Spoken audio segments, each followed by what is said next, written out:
Paz do Senhor para os irmãos. Amém. Que alegria, que lugar, presença de Deus. Esse lugar é o melhor lugar. Vocês têm certeza disso? Amém. Tem mesmo? Amém.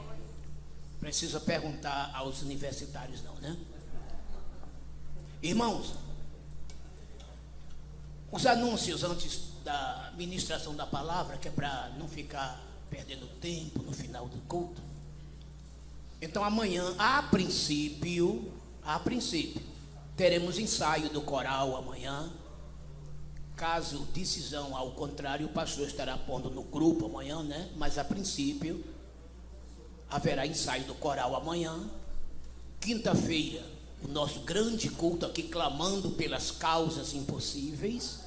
E sábado, 19 horas, o que teremos aqui?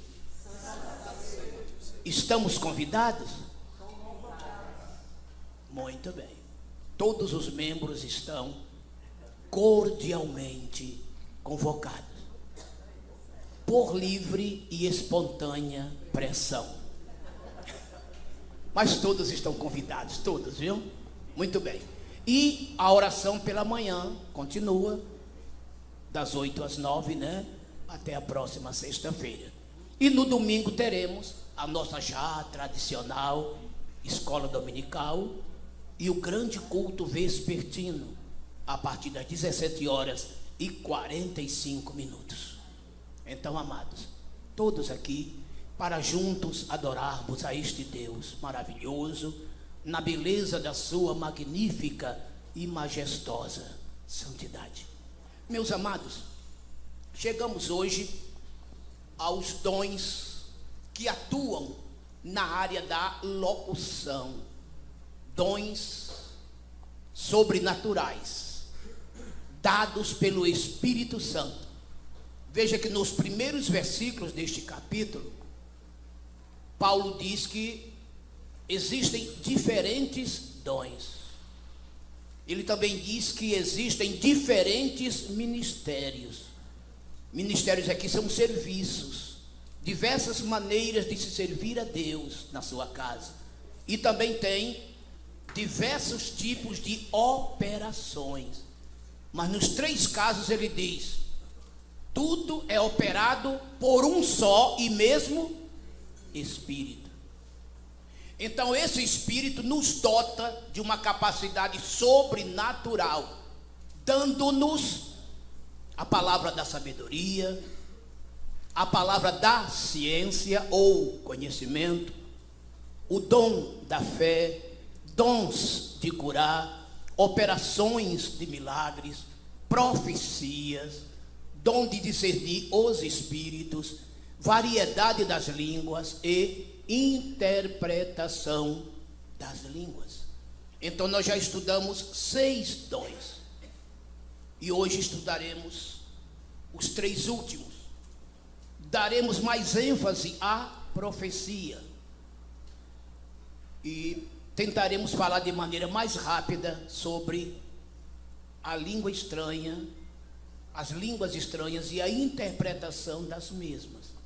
Meus amados, conforme os demais, a profecia também é um poder sobrenatural que Deus nos dá para profetizarmos em nome do Senhor. Ele toma os nossos lábios e fala pelos nossos lábios. E a profecia ela tem uma função tríplice. E depois eu acrescentaria até mais uma. Mas, biblicamente, a profecia tem a sua função para edificar, exortar e consolar. Esta é a base. E também predizer. Deus previne, falando por meio profético, de coisas que hão de chegar, hão de vir. Isso é bíblico, por quê? Porque o Deus que dá o dom de profecia é o que tem o conhecimento prévio das coisas. Então se faz necessário ao que tem este dom, como os demais também, ter uma vida totalmente consagrada a Deus, dedicada ao Senhor, para que seja dele um verdadeiro instrumento, afiado e afinado. E é claro que este mensageiro, esse instrumento, ele precisa ter sabedoria, ele precisa ter idoneidade, maturidade espiritual, para saber discernir. Olha bem como ele precisa desse dom também, para a mensagem que ele está recebendo, se ela tem origem em Deus. Por quê? Porque o diabo, ele aproveita da ocasião. Ele também pode dar a sua mensagem. O nosso próprio coração, a nossa vontade também entra em ação. O profeta corre o risco de entregar uma mensagem, tanto de Deus, quanto do diabo, quanto do seu próprio coração. Vocês estão entendendo? Então o profeta, repito, ele tem que ter de Deus a maturidade, a idoneidade, a sabedoria e o discernimento, para saber o que é que ele está recebendo e de quem, de qual fonte. Porque a profecia, ela tem 3 fontes, conforme vocês já perceberam que eu citei aqui: a verdadeira, de Deus, aquela que imita do diabo, e a outra também, que em dados momentos fica forte, e também tem hora que sai até bobagem, que é a profecia do coração, que muita gente costuma chamar de profecia da carne. Já ouviram essa expressão? Quem já ouviu essa expressão? Profecia da carne.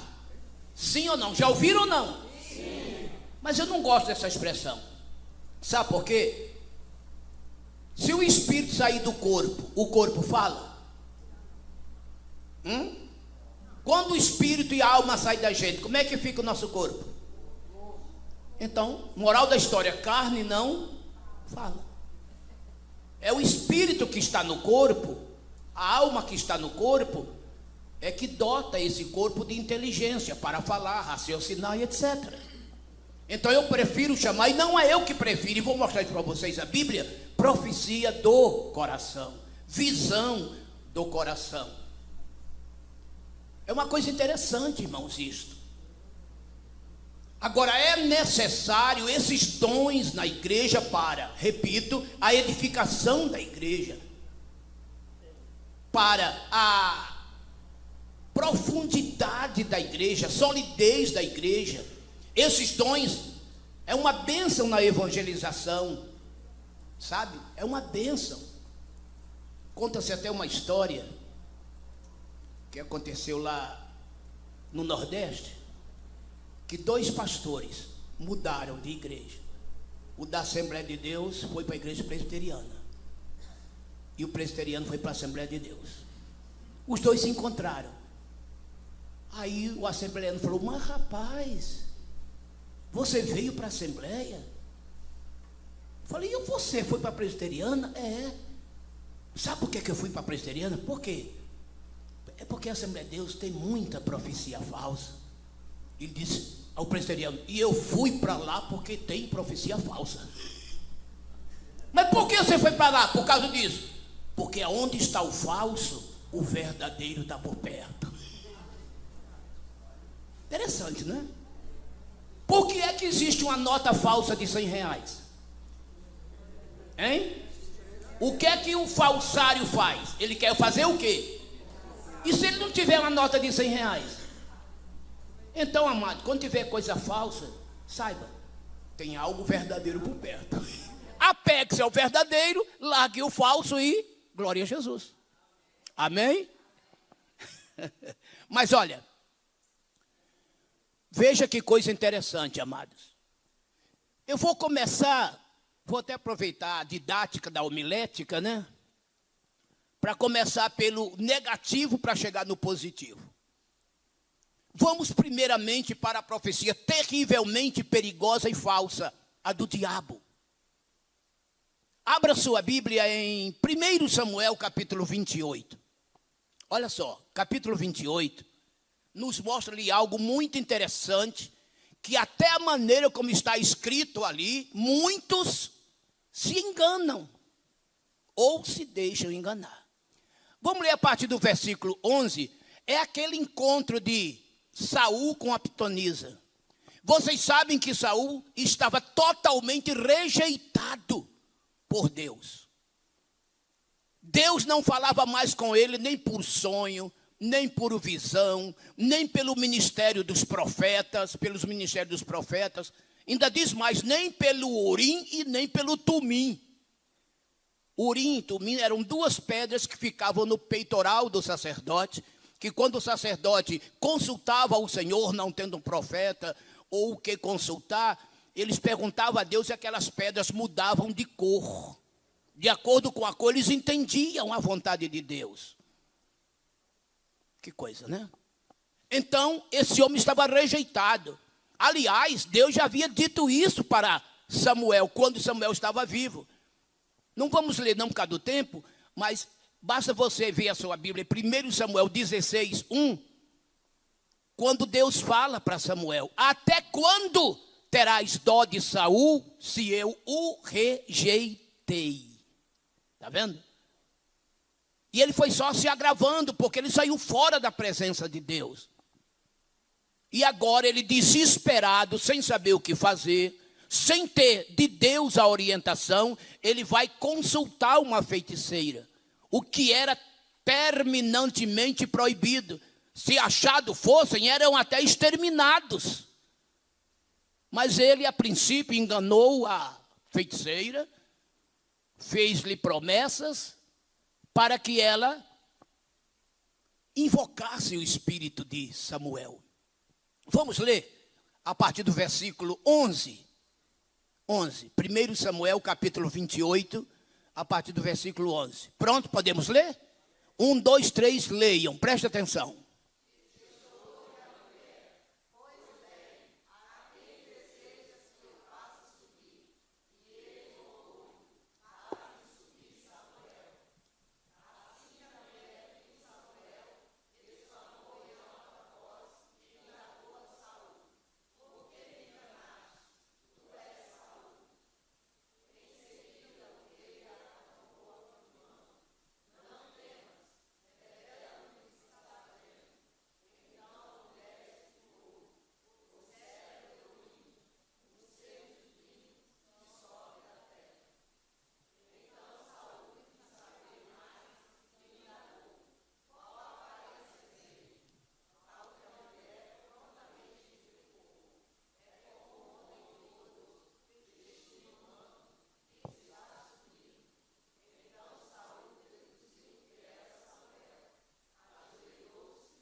Preste atenção. O momento, o que está escrito? Samuel disse. Samuel disse. Está prestando atenção? Prossigam.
Até aí. Depois vocês podem até ler mais. Vocês viram que mensagem? Viram que mensagem? Como descobrir aqui? Primeira coisa. A mulher disse assim: vejo um ser, em outra tradução, vejo deuses que sobem de onde? Da terra.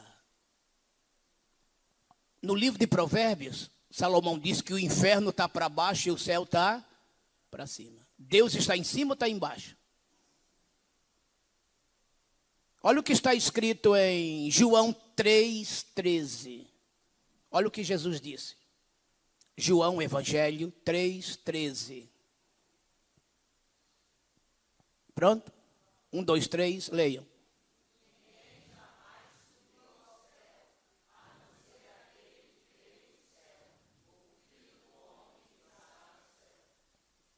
O céu está para cima ou está para baixo? O que é que vocês acham de veja um ser que sobe da terra? Para baixo está o Hades. O inferno. Foi Samuel?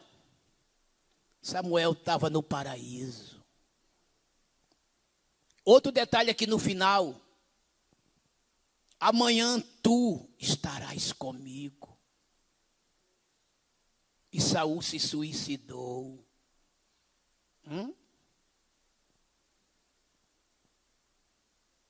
Não era Samuel. Não era Samuel. Espírito no Hades não volta. Espírito no paraíso também não volta. Viu?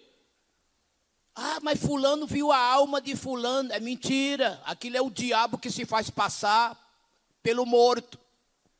É espírito maligno que se faz passar. Fique sabendo claramente à luz da Bíblia que quem morre, como diz Salmo 90, verso 10, voam ou para o paraíso ou para o Hades. E uma vez lá, não volta. Para não tomar tempo, só vou citar e vocês podem anotar, Lucas 16, de 19 a 31, a história do rico e Lázaro. Lá está escrito assim, parábola. Não é parábola. Parábola não tem nomes próprios. Para começar, viu? Títulos, divisões de capítulos, isso aí foram feitos pelos editores. Não são inspirados. Tem até títulos desses errados. E veja, naquela história que só Jesus viu, veja que ninguém mais contou a mesma história, só ele. Veja que estava o rico no Hades, Lázaro no seio de Abraão. Depois daquele diálogo todo, o rico pediu ou não pediu a Abraão para vir à terra falar com seus irmãos? Sim ou não? Foi permitido? Não. Na terra está lá a lei, Moisés e os profetas. Não, mas se um morto, não tem essa história. Se não ouvir a Moisés e aos profetas, não vai ouvir um morto aqui. Entendeu? Não foi permitido. Hades é prisão.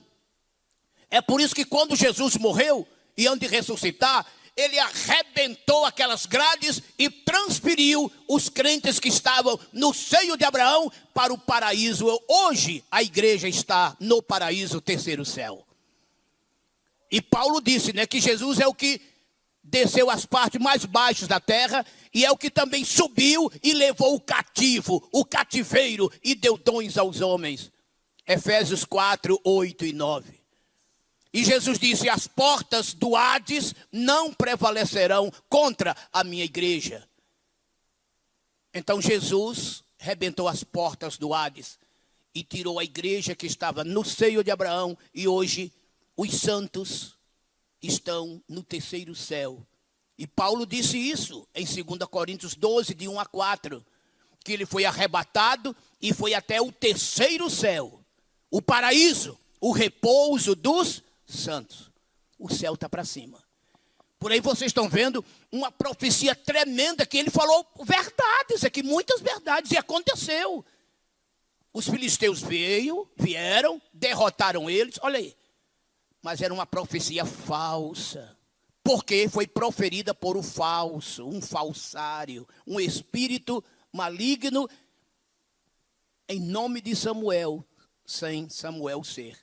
E tem muita gente por aí, irmãos, que lê esse texto e acha que é Samuel mesmo. E não é, viu? A exegese bíblica nos declara isto. Está vendo? Agora, outro tipo de mensagem. Abra sua Bíblia em Jeremias, capítulo 23.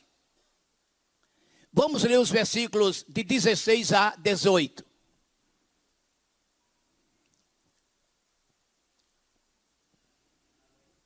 Um, dois, três, leiam.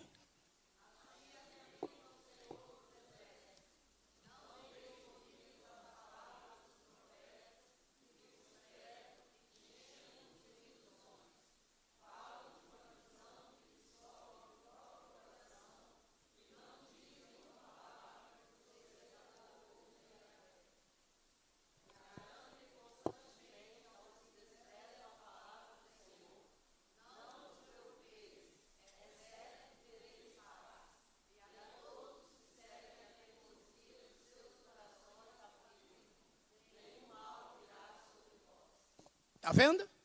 Profetizando bênçãos, mas de maneira mentirosa. Nesse mesmo capítulo, vamos pular para os versículos de 26 em diante. Mas preste atenção quando chega do 28 a 30. Vamos lá, de 26 em diante. O mesmo capítulo 23. Vamos lá.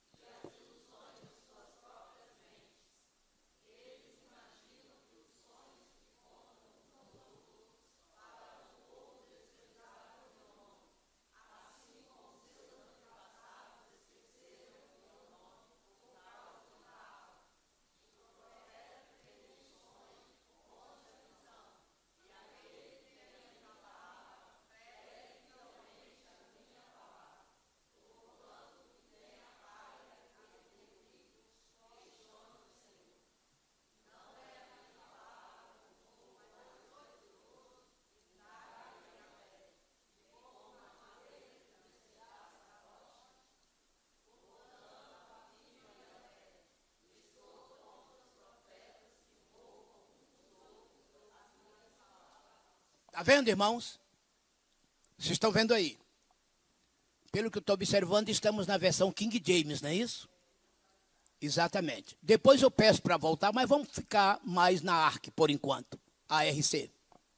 Então, queridos, você está vendo que Deus é contra. E os falsos profetas existiam, falando mentiras. E como diz aqui os versículos 16, 17, né? Tudo visão do seu coração, cabeças inchadas, falando em nome de Deus e Deus não tinha dito nada. Se vocês lerem aí, é até bom a gente voltar no versículo, me parece, 21 e 22. Olha o que Deus diz aqui. Versículo 21 e 22, do capítulo 23. Vamos lá.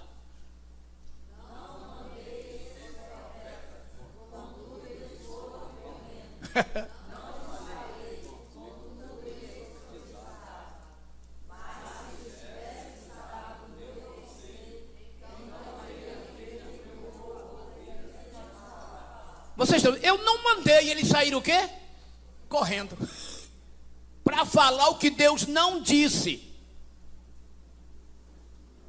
Vamos para o capítulo 28.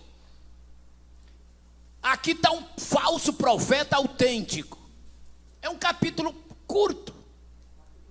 Um capítulo curtinho, capítulo 28 de Jeremias mesmo. É por isso que eu falei só o 28. Quem já está no Jeremias, né? Veja que me parece, salvo o melhor juízo, tem 17 versículos. Esse capítulo. Acho que eu estou certo. Então, olha o que esse profeta fala aqui. Ó. Vamos ler os versículos 1, 2 e 3. Prontos? 1, 2, 3, leiam.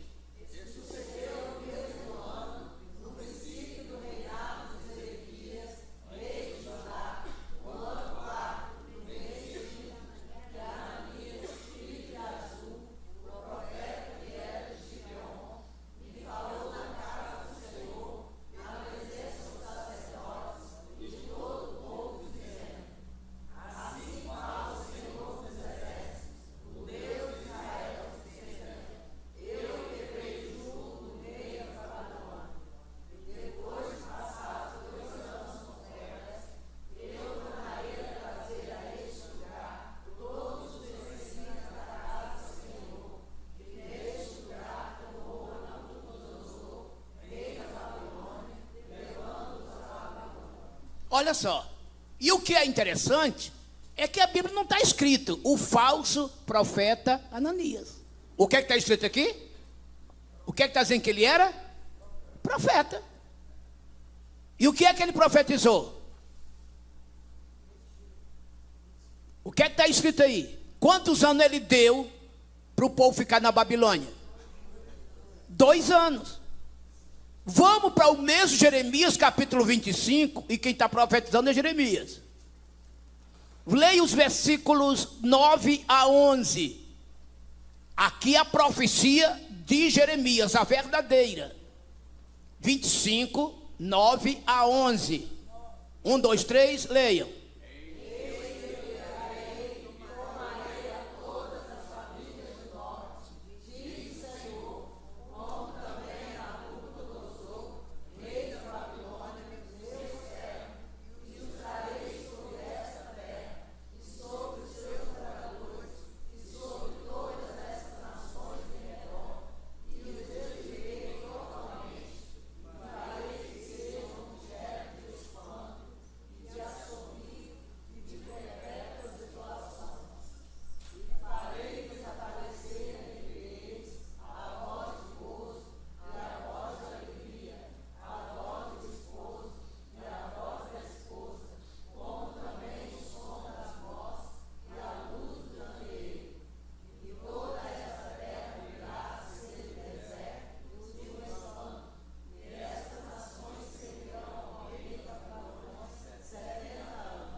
Quanto? 70 anos. E ele disse que era quanto? 2 anos. E aí, qual é a verdadeira? Está vendo? Voltemos ao capítulo 28. Ele sabia que Jeremias tinha profetizado isso 3 capítulos antes. E olha, irmão, Jeremias é um homem humilde. Nós paramos no versículo 3, não foi? Leia o 4 e 5. Olha o coitado de Jeremias que diz, vê lá. Vamos ler, de 4 em diante, vamos lá.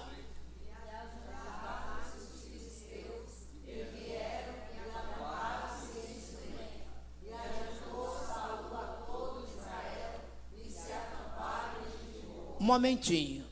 É Jeremias. Aí está voltando a Samuel. Quando eu falei voltar ao capítulo, nós estamos dentro do livro de quem? Muito bem. Não é pegadinha não. Capítulo 28 de... A partir do versículo 4. 1, 2, 3.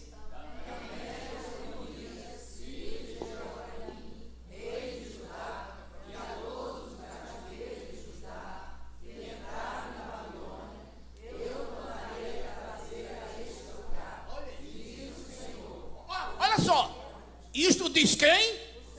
Eita pipoca, sou. Vai voltar a este lugar. Isto diz o Senhor. Repita e continue.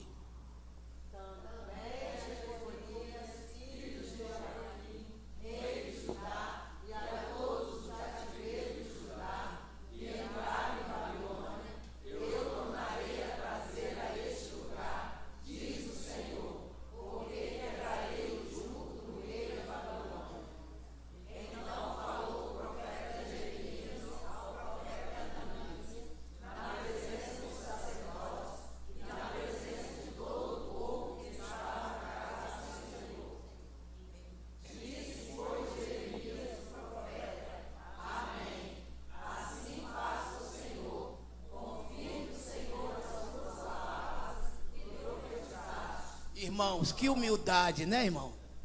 Não é humildade, você está vendo? Jeremias se exaltou. Aqui, seu camarada. Tá bom, meu filho. Se confirme as suas palavras. Meu pai do céu, hein? É.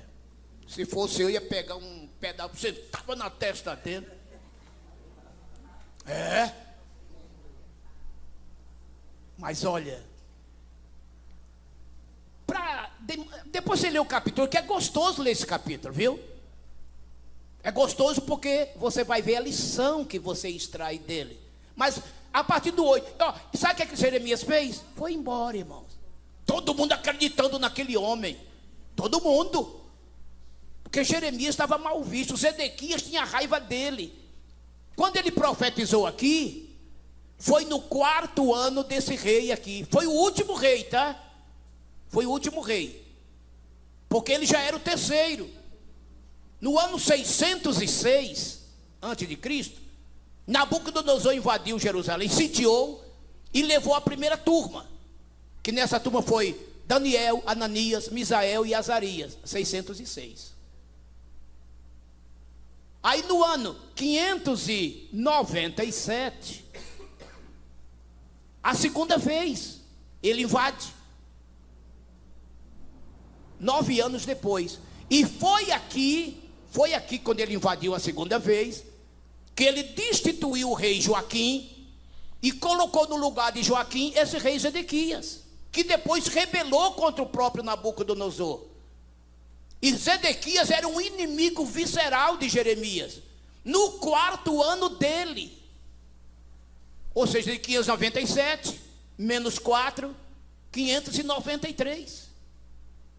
No 4º ano dele, esse sujeito aqui profetizou que 2 anos. E sabe ali quantos anos faltava ainda? Só tinha passado ali, irmãos, 13 anos. Só faltava 57 para completar 70. Porque os 70 só se conclui no ano 536. Que os 70 começou a contar quando Daniel saiu, 606. 70 anos dá 536. E aqui era 593. Tinham se passado apenas 13 anos de cativeiro. E ele disse que com 2 anos só o povo voltaria, daria 15. Mas não. O prazo foi quanto? Está vendo? E Jeremias sabia que aquilo era profecia falsa. Ele sabia, porque ele tinha sido usado por Deus. Mas a turma quer abraçar o mais fácil, né? Ah, vou ficar agora, está vendo? Deus mudou o plano. Tem umas profecias que Deus mudou o plano, sabe? De 70 caiu para 2. Eita glória! Temes tu! Lá vai. É mesmo? Versículo 8, 28, Jeremias. Olha só, a Jeremias vai embora, irmão. Mas olha o que acontece. Vamos ler 8 em diante. Vamos lá, 1, 2, 3, leiam.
Olha só, mantenha aí.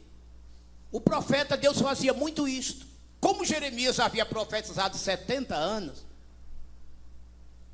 e a nação estaria sob o jugo da Babilônia, ele colocou um jugo no pescoço, de madeira. Ele era tão violento, irmão, que ele agrediu o profeta.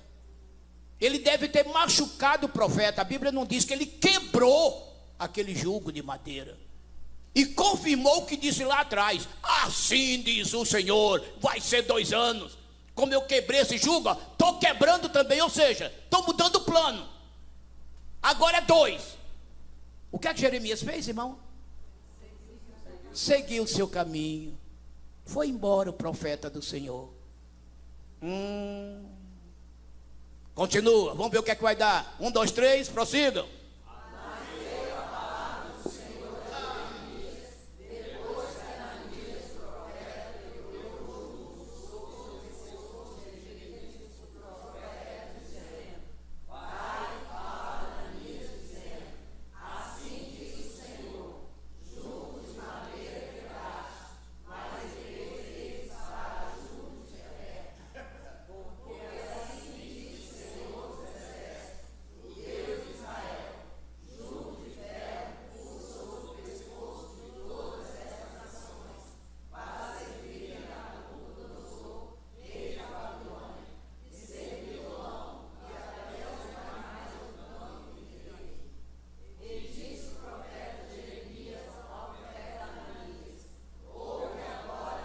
Espera só um pouquinho. E disse o profeta Jeremias ao profeta Ananias. Não está chamando de falso, está vendo? Prossiga.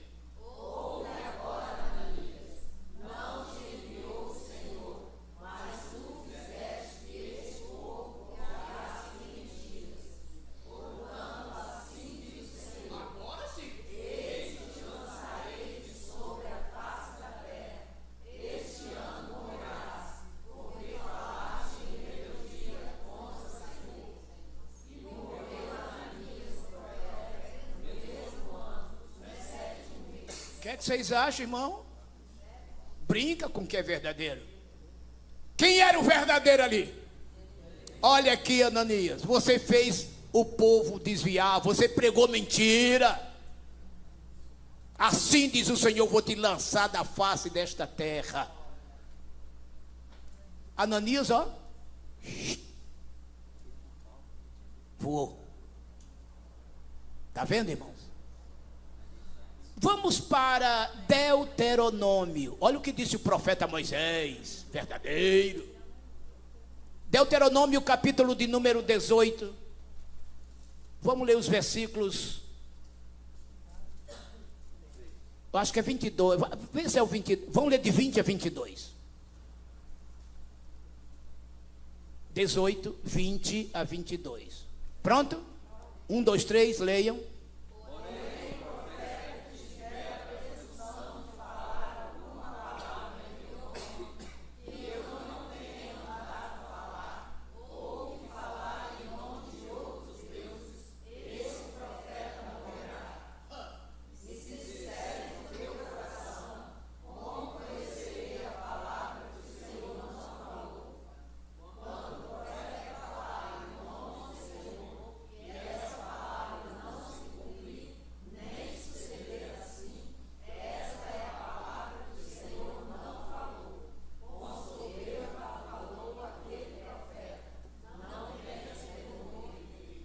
Está vendo, irmãos?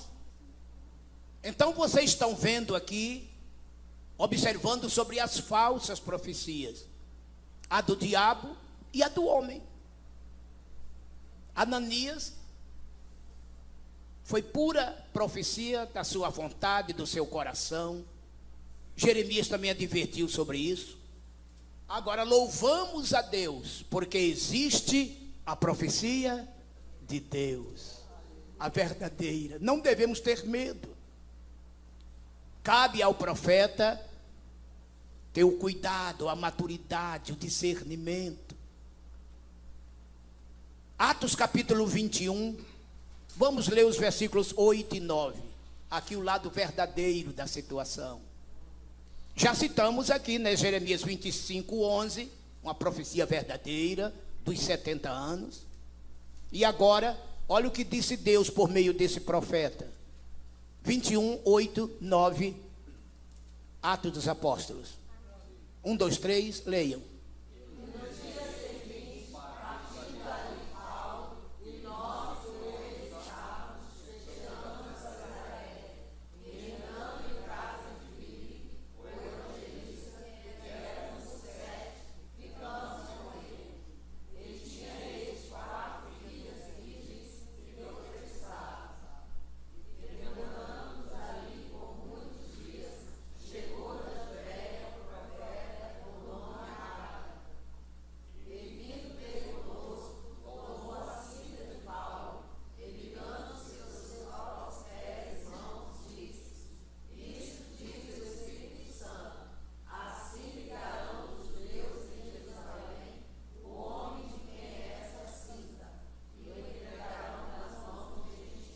Se cumpriu isso, irmãos?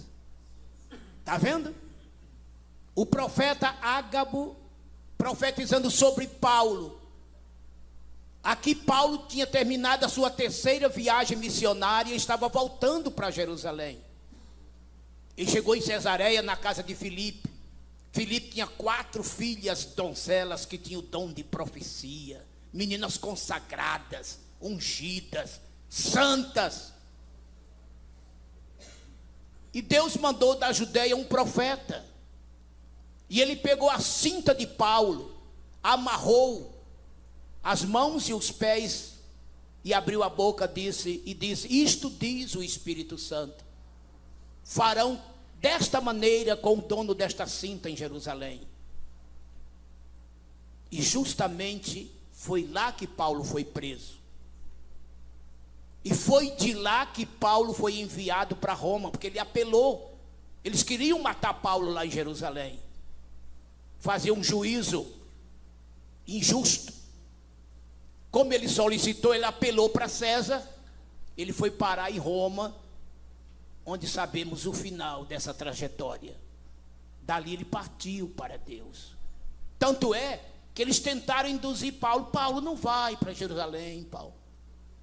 Deus está falando que você vai sofrer. Ele disse: não aflija meu coração. Eu sei que tudo isso vai acontecer, mas eu sei o que eu vou fazer em Jerusalém. Paulo já sabia que o seu tempo estava terminando. Ele tinha consciência disto. Porque profecia, irmão, não é para dirigir vida de ninguém. Profecia é para alertar. Em dado momento edificar, em dado momento exortar, em dado momento consolar, em dado momento predizer. Mas quem orienta a nossa vida, quem orienta a vida da igreja, se chama Bíblia Sagrada. Amém? Nenhuma profecia é para orientar, é para instruir no sentido de mandar, faça isso, faça aquilo, a pessoa tem que se conduzir por profecia. Não!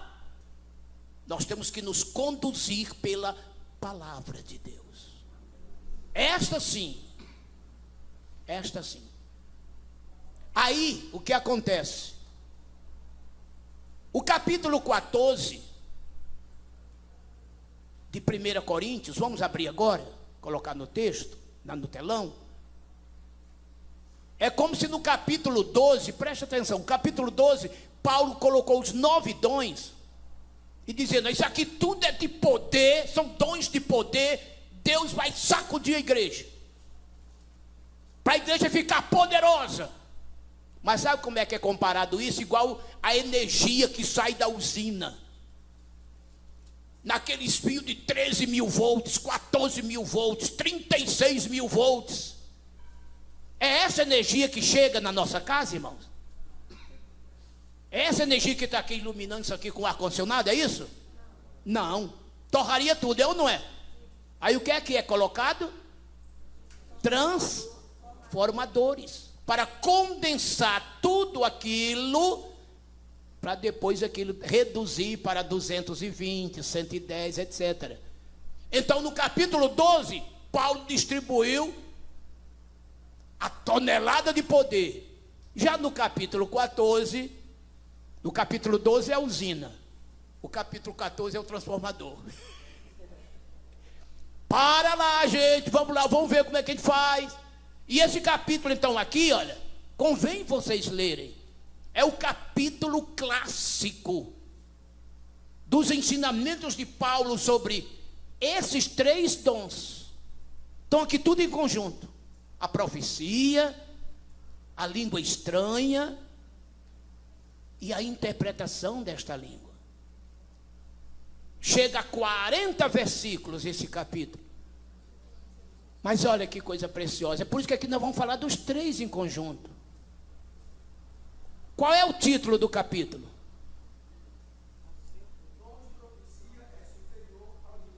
Todo mundo junto, vamos ler o título do capítulo, todo mundo junto. 1, 2, 3, falem. Você está vendo? Por que isto? Vamos ler o versículo primeiro. 1, 2, 3, leiam. Seguir o amor e procurar conhecer os dons espirituais, mas principalmente de profetizar. Porque eu falo em língua. Somente até aí, depois volta a esse versículo 2. Seguir o amor. Essa é a base. Buscai com zelo os dons espirituais. Buscai com zelo os dons espirituais, mas principalmente o de porque é com este dom que Deus vai falar à igreja, para edificar a igreja, para consolar a igreja, para exortar a igreja. Vamos ler o versículo 3, pular para o 3?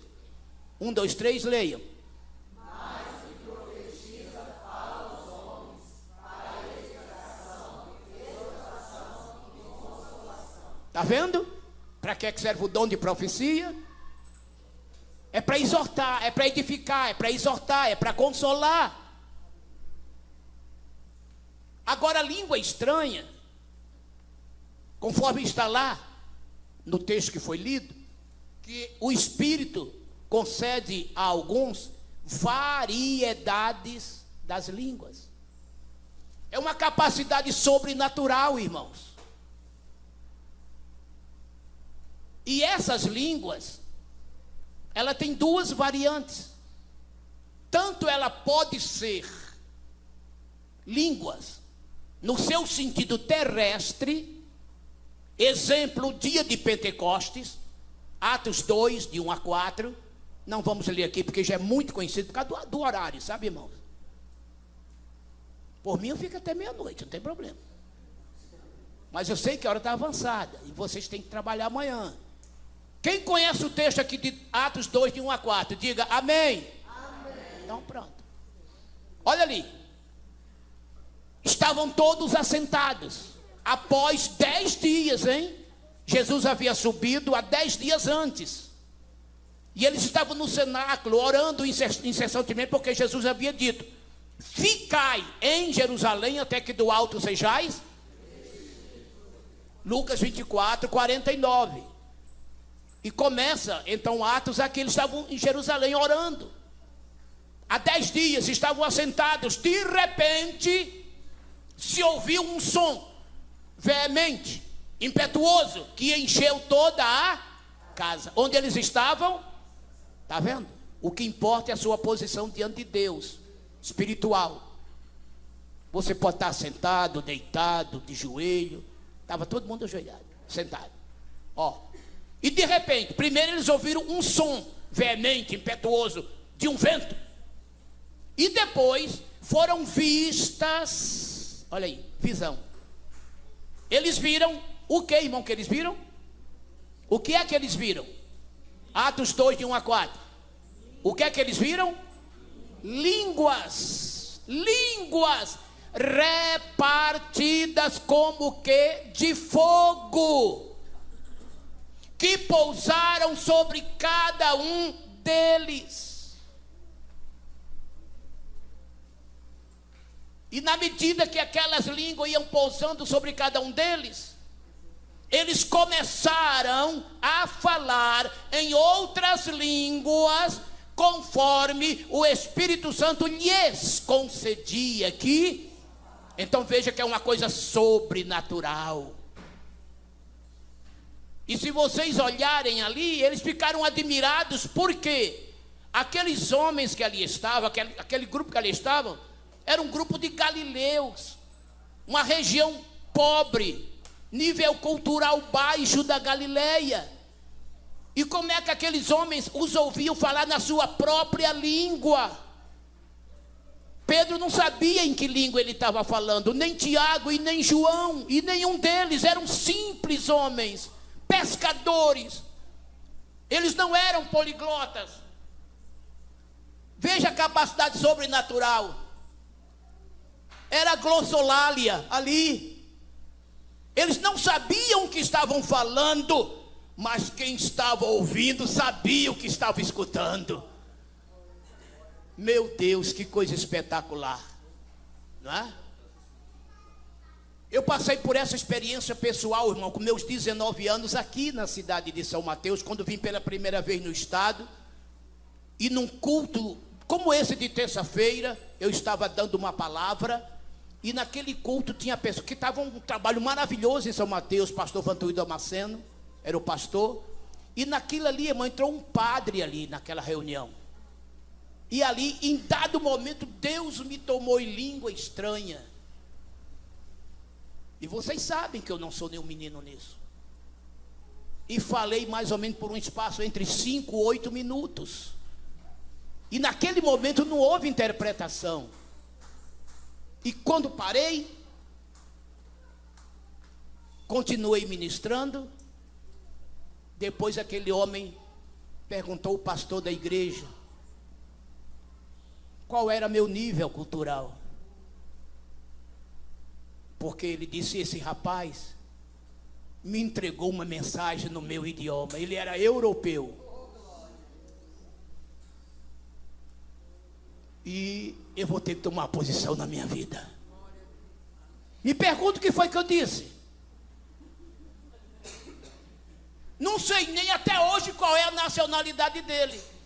Quando o pastor perguntou: de onde o senhor é? Ele falou: eu sou europeu. Mas não disse a nação da Europa. Esse rapaz falou no meu idioma. Aí o pastor disse: não foi ele que falou, foi Deus que falou por ele, nele.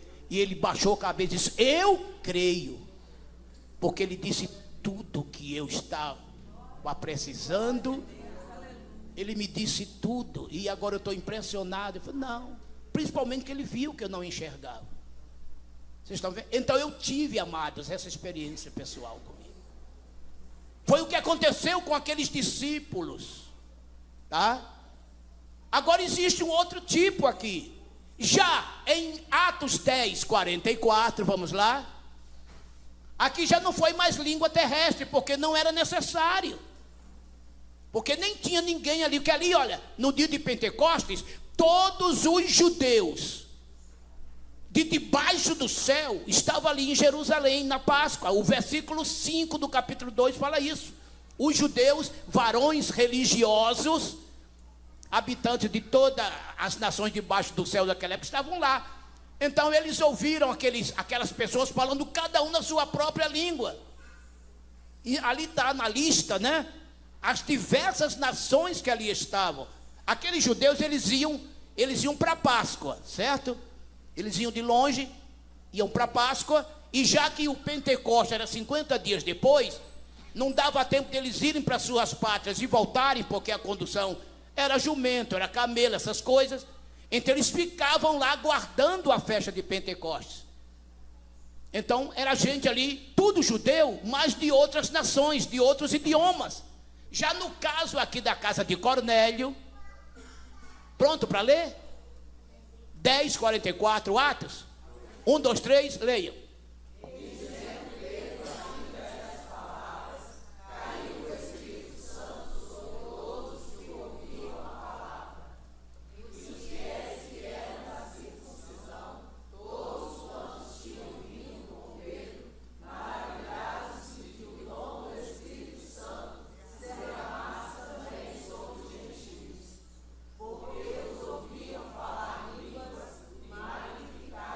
Está vendo? Esta língua aqui já é a língua puramente celestial, já não era da terra, porque nem precisava, estava só entre eles, não precisava de transmitir uma mensagem no idioma hebraico, que ali estava todo mundo ali. O mesmo aconteceu com os 12 varões na cidade de Éfeso. Vamos ler o capítulo 19 de Atos, e veja que em todos que foram batizados, a evidência era essa língua estranha. Para economizar tempo, vamos ler a partir do versículo 4. Atos 19, de 4 a 6. 1, 2, 3, leiam.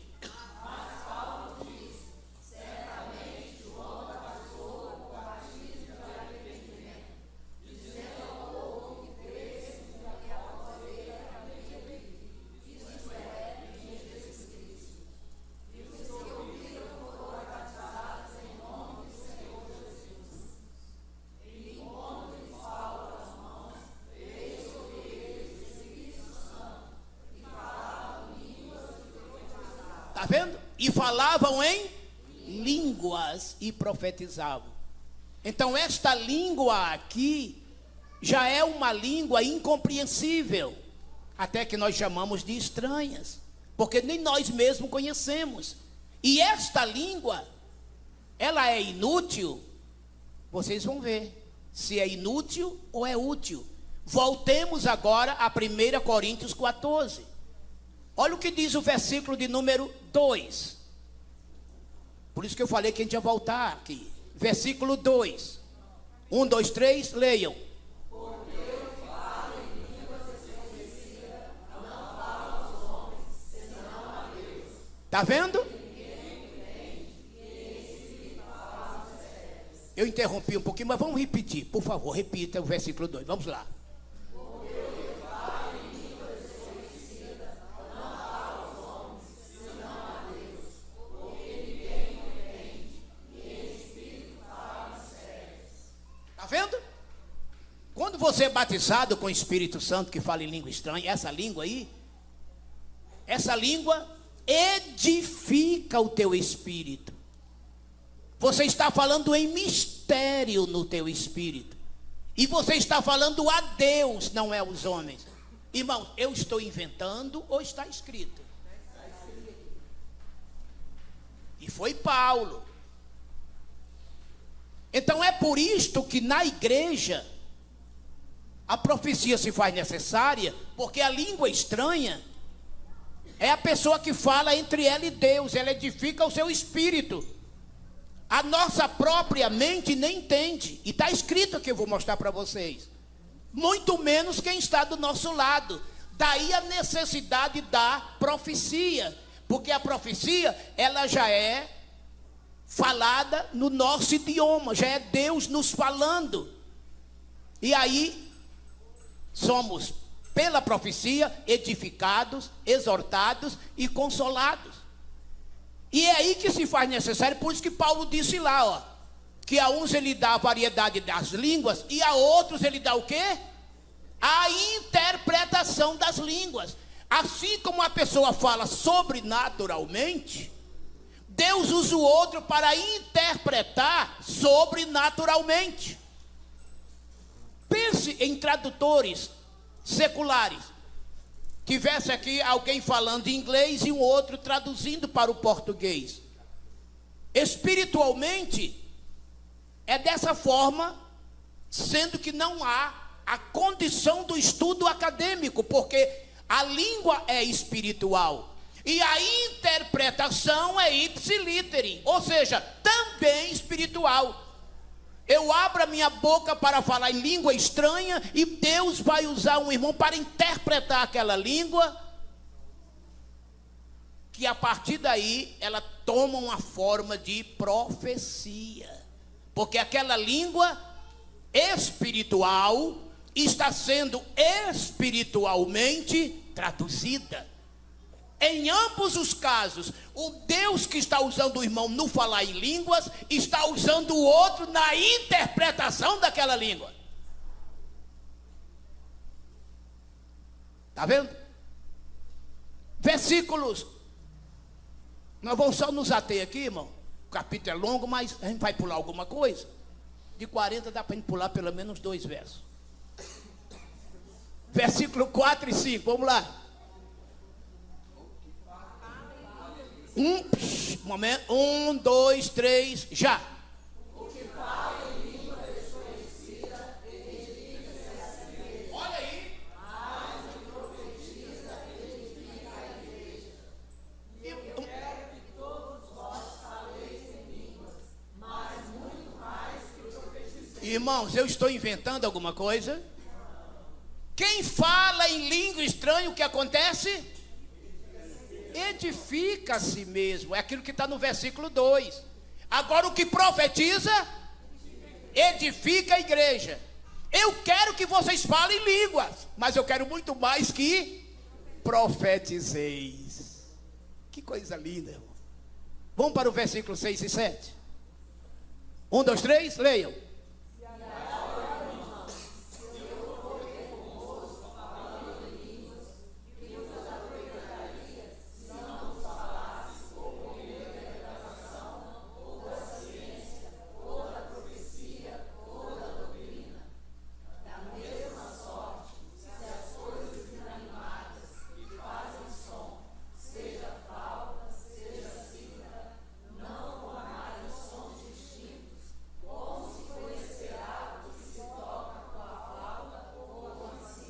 Olha só, para vocês terem uma ideia. Vamos voltar ao versículo 6? Versículo 6. Vamos lá.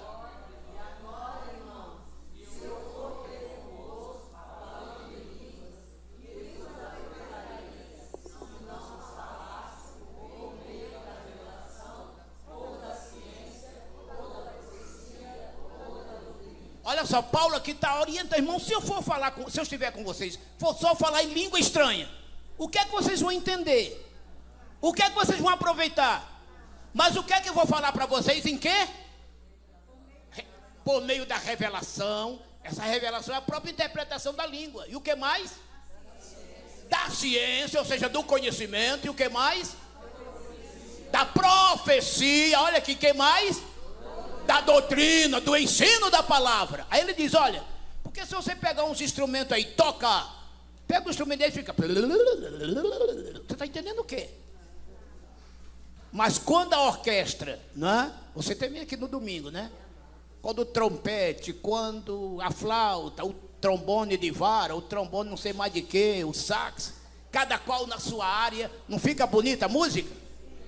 Porque tem que, né? Então ele está dizendo, se a trombeta der um tom incerto, quem se prepara para a batalha? Eita glória! Tem que ter o som certo. Quem já foi militar aqui sabe que o corneteiro, o nome é esse mesmo, hein? Corneteiro. Não vai levar para outro lado, não. Ele toca ali os toques dos dias e os soldados entendem. O toque para o treinamento, o toque para o rancho, sabe? O toque de avançar, o toque de recuar. Quando chega uma autoridade alta no quartel, cada toque o soldado entende. Sabe? Hoje tem os meios de comunicação, antigamente era da base das trombetas. Vamos pular para o versículo 11. Vamos lá, porque o tempo está passando e tem muita coisa. Isso é Bíblia. Vocês estão estudando Bíblia comigo. E eu estou estudando Bíblia com vocês. E o professor de todos nós é Ele. Quem deu os dons? O nome dele? O Espírito Santo. Versículo 11, vamos lá, todo mundo. 1, 2, 3.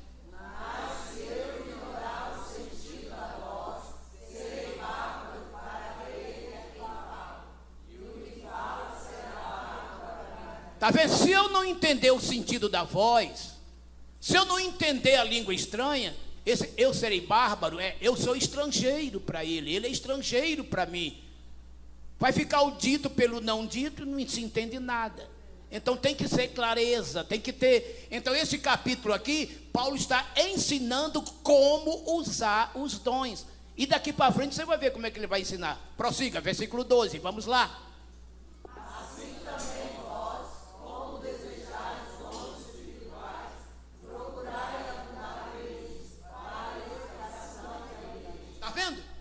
Busque os dons espirituais, procurai-vos abundar nele, ou seja, aprofundar nele, tudo para a edificação da igreja. Agora tem que saber usar, tem que saber fazer, tem que ter maturidade para a coisa. 13, prossiga.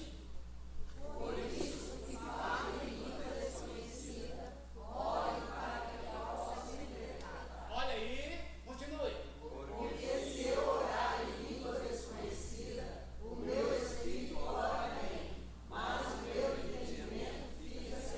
Você está entendendo? Quem é que está ensinando isso, irmãos? É eu que estou inventando? Então, quando você for orar em língua desconhecida, ore para que Deus te dê interpretação no caso. No caso de você for entregar para a igreja. Agora, se você ficar só orando, não precisa, porque você ali, enquanto você está falando língua estranha, você está edificando o teu espírito. Quando você ora, o teu espírito ora bem, o teu espírito se edifica, mas o teu entendimento não está entendendo, o teu intelecto não está entendendo, está sem fruto, mas o teu espírito está recebendo renovo. Isso é Bíblia, irmãos, isso é para quem tem fé.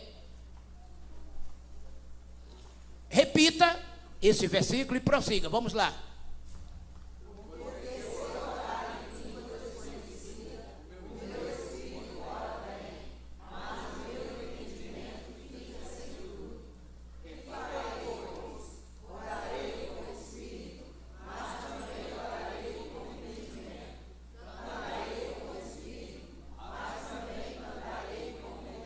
Ou seja, você pode orar em língua estranha, mas orar no seu português.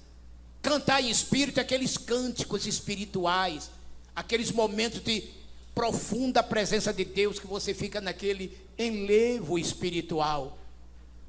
Paulo escrevendo aos Efésios, vê um texto agora na minha cabeça, vamos ver se é isso mesmo, vamos ver se é Efésios 5:19, se não for eu vou citar para vocês, porque não dá tempo de procurar, o tempo está bem avançado, mas vamos ler, porque é um texto importante, que me veio à mente.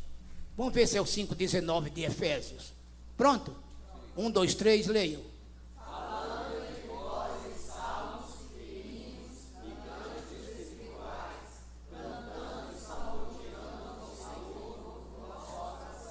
Está vendo? É isso mesmo. Olha aí. Quando vocês se juntarem, uns têm salmos, hinos. Olha só, cânticos espirituais. Ou seja, você é tomado e começa a louvar a Deus em línguas estranhas. Quem já ouviu aqui alguém cantando em línguas estranhas? Já ouvi muito, né? Isso é quem busca. Está precisando da igreja de buscar para receber essas dádivas. Aí Paulo está dizendo, eu oro no Espírito, mas oro com a minha mente. Canto no Espírito, mas também canto, eis que sois um povo forte e rei. Entendeu? É. Vamos continuar a leitura voltando ao capítulo 14, 1 Coríntios. Paramos aonde? No versículo 14 ou 15? Então, repita o 15 e prossiga no 16. Vamos lá.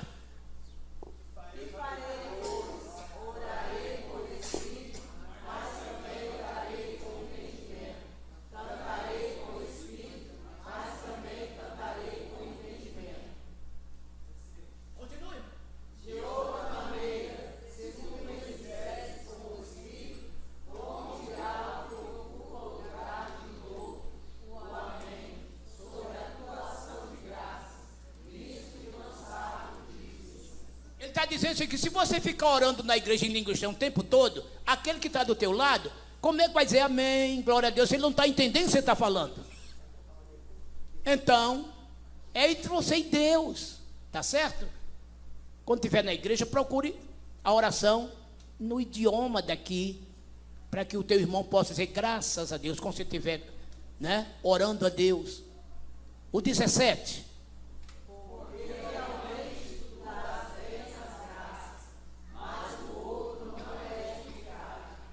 Está vendo? Você dá bem as graças. O teu espírito está edificando. Está edificado, dá bem as graças. Mas quem está do teu lado não é edificado, que ele não está entendendo nada. Eita Paulo, hein? Olha agora o que ele vai dizer no versículo 18. Olha como ele era pentecostal, hein? Paulo? Olha o que ele disse aqui, versículo 18. Podem ler. Dou graças ao meu Deus, porque falo mais línguas do que vós outros. Eu imagino Paulo orando de madrugada. Era a noite inteira falando língua com Jesus. Dou graças a Deus que eu falo mais línguas do que vós todos. Mas ele Deus. Olha o que ele diz agora no versículo 19. Vamos lá.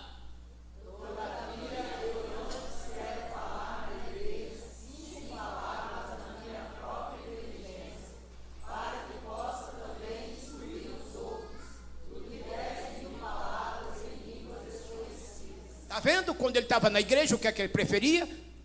5 palavras no idioma deles do que 10.000 no desconhecido. Porque as 5 palavras traria raciocínio, compreensão. E as 10.000 palavras em língua desconhecida? Nada para as pessoas. Nem para a mente deles, só para o espírito. Aí agora, olha o que ele diz no versículo 20. Vamos ler o versículo 20 e 21, rápido.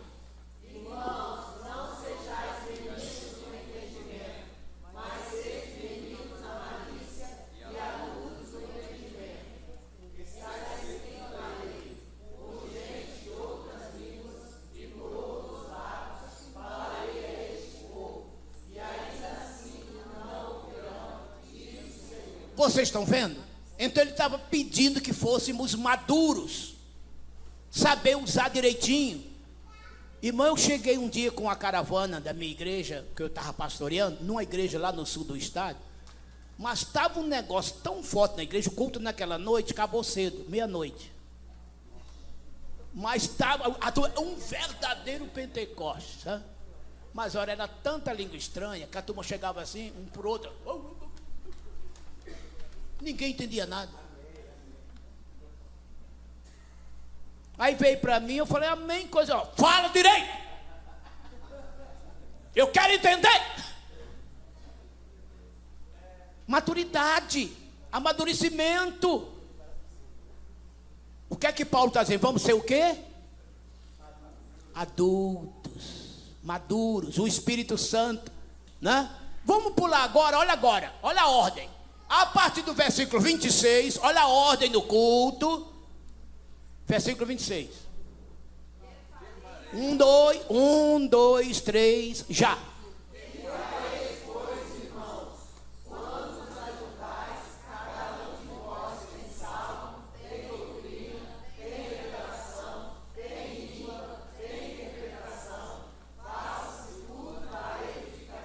Isso é ou não é um culto pentecostal? Sim ou não? Isso é o culto pentecostal estabelecido por Paulo. Quando vos ajuntais, quando vos reunis, uns têm salvo, outros têm doutrina, palavra, outros têm revelação, outros têm línguas, outros têm. Eita glória! Tá vendo? O perfil do culto pentecostal, olha agora como ele vai orientar. Versículos 27, 28, vamos lá rapidamente. 1, 2, 3. E se alguém falar em línguas desconhecidas, faça isso por dois ou por uma multidão, e por sua vez, que haja um intérprete. Mas se não houver intérprete, esteja calado na igreja, e fale consigo mesmo e com Deus. Está vendo? Você pode falar em língua estranha? Pode. Alto também. Mas se não houver intérprete, quando ele diz assim, fique calado e fale com Deus, ele está querendo dizer, baixe o volume da voz e fique falando você e Deus. Agora, se tiver interpretação, fale, porque Deus já vai usar o outro para traduzir aquela língua para o português e a congregação entender. E por ordem, um atrás do outro. Irmão, eu cheguei numa vigília, eu e o pastor Elias no Rio, mas estava uma barulhada. É que esse negócio, por isso que tem que ter doutrina, ensinamento, é o que Paulo fez em Corinto, estava dando isso. Mas era uma embolação, que um profetizava e um dizia, cala que agora eu vou falar. Eis que agora quem fala sou eu. Aí eu bati na campanha, para tudo. Até agora eu não ouvi Deus falar coisa nenhuma. É tudo bobagem de vocês. Tem que ter o discernimento. Sabe, irmão? Aí eles me chamavam de estraga prazer. Chegou o estraga prazer. Não. Eu estou aqui para orientar. Deus sempre me deu maturidade desde a minha juventude, irmãos. Nunca consenti esses negócios. Não, a coisa tem que ter maturidade. Maturidade. Tinha um que chegava a pular e rodava assim, ó. Que foi, irmão? Não, o Espírito me que tomou. Não, para. Viu? Controle emocional. Porque quem está de fora vai pensar que você está doido, está louco. Não é assim não, o Espírito de Deus não é isso. Ele dá a mensagem, mas ele não tira a tua razão. Tá? Você recebe a mensagem. Se você não quiser entregar, nem entrega. Você vai ser cobrado depois. Mas você vai ver o que a Bíblia diz mais na frente. Vamos ler o versículo 28, 29, vamos lá. 1, 2, 3, leiam.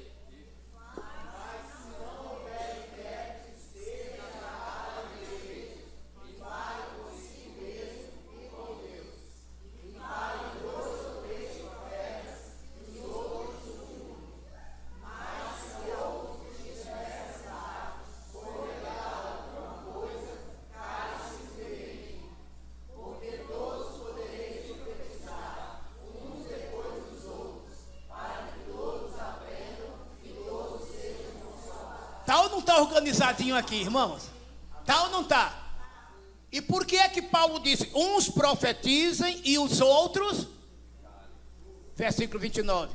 Isso quer dizer que toda a profecia, ela é passiva de julgamento. Isso quer dizer que ela não tem aquela inspiração plenária que a Bíblia tem. A Bíblia é passiva de julgamento, irmãos? Não, porque a Bíblia ela é completa. Ela foi escrita debaixo da plenária inspiração do Espírito Santo. Agora, a profecia que Deus me dá, até eu tenho que ser o primeiro a julgar. É aquilo que eu disse. Eu tenho que sentir de Deus, ter a revelação de Deus, o discernimento que aquela mensagem que eu recebi é de Deus, e não do meu coração, e não do maligno, que ele pode aproveitar uma ocasião. E quando a igreja tem o dom de discernir, irmãos, ela consegue sentir se aquela pessoa está sendo usada por Deus ou por um espírito estranho. Por isso que o dom de discernir, ele é imprescindível, indispensável na nossa igreja, principalmente nos últimos dias, com tanto satanismo por aí afora. Então é por isso que Paulo está dizendo. Porque alguém que começa a profetizar acha que ele é extremamente espiritual e para com isso. Como diz lá no norte, comigo não, violão. Sabe? Paramos no... Que versículo? 32. Vamos ler o 33? Ó.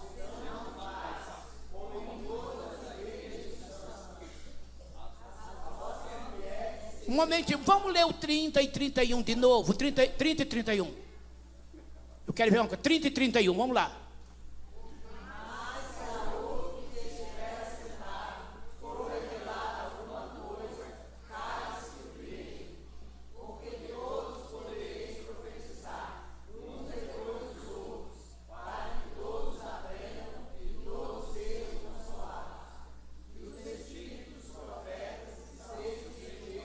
É esse aí que eu estou falando, você está vendo?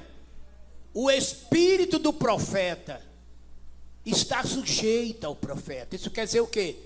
Eu não perdi o equilíbrio, eu não perdi o raciocínio. Eu tenho que ter autocontrole, eu tenho que saber me dominar. É isso que Paulo quer dizer. Tá certo? Não tem esse negócio, porque o espírito me tomou, não sei nem o que falei. Sai fora, pai. Não vem para cima de mim com essa, não. O espírito do profeta é... Vamos pular agora para o versículo 37. Já estamos terminando, irmão. Se alguém cuida ser profeta ou espiritual, reconheça que as coisas que lhe descerem são mandamentos do Senhor. Eita autoridade, hein? Se alguém acha que é profeta ou se considera espiritual, entendem? Reconheça que o que eu estou dizendo aqui é mandamento do Senhor. É o apóstolo de Deus que está falando. É o ministro do Senhor. E eu estou aqui para orientar, para educar. Porque, irmão, Corinto virou uma igreja muito menina, muito, sabe? E a porta do fanatismo estava aberta. Então tem que tomar cuidado, porque é por isso até que os tradicionais, com medo, entraram por outras áreas e extinguiu completamente o Espírito Santo. É por isso que Paulo disse aos Tessalonicenses: não extingais o Espírito Santo, não proibais de falar em línguas. Olha aí, porque entrou por esse caminho e a igreja ficou meramente formal, fria, indiferente, e o Espírito Santo quer continuar operando. Daí aquela renovação, aquele movimento pentecostal a partir da Rua Azusa e que se espalhou pelo mundo, né? Repito, 37 e vamos dar sequência até o 40 para terminar. Vamos lá. Se alguém cuida ser profeta ou espiritual, reconheça que as coisas que lhe desceram são mandamentos do Senhor. Mas se alguém ignora isso, ignora. Portanto, irmãos, procurai com zelo profetizar e não proibais falar línguas, mas faça-se tudo decentemente e conforme. Ficou claro, irmãos? Amém?